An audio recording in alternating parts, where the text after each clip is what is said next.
And I hope game akan jadi lebih baik lah daripada yang dekat SEA Games. Okay Bel, mungkin boleh share sikit hari ni hari pertama menjelang untuk training menjelang aksi di Korat Thailand kan, daripada Bel sendiri macam mana kesiapsiagaannya untuk kali ni?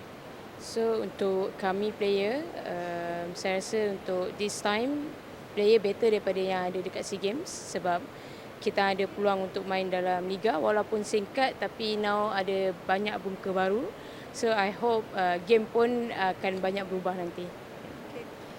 Bel juga tersenarai dalam sukan SEA kan, macam mana Bel melihat dengan coach yang sama dan juga beberapa pemain yang sama juga di sukan SEA boleh membantu untuk saingan di Korat nanti?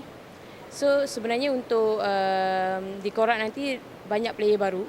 So game memang akan berubah and I hope game akan jadi lebih baik lah daripada yang dekat SEA Games. Walaupun persiapan kami singkat tapi saya harap player dapat sama-sama lah untuk main. Yep. Bel MBPJ. Okay. Untuk kali ni hanya 2 orang je kan daripada MBPJ yang tersenarai. Daripada Bel sendiri melihat kepada sebelum ni kejohanan kebangsaan membantu Bel sendiri macam mana secara peribadi?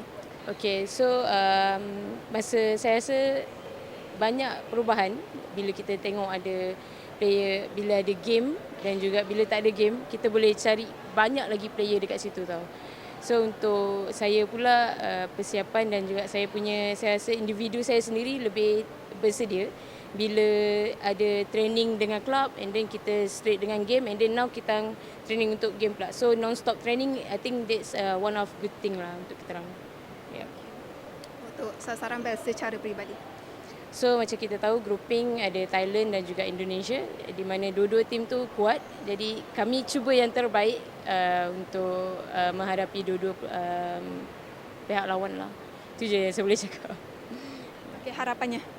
Harapan of course I want to do the best I can and better daripada dekat SEA Games. Itu saja.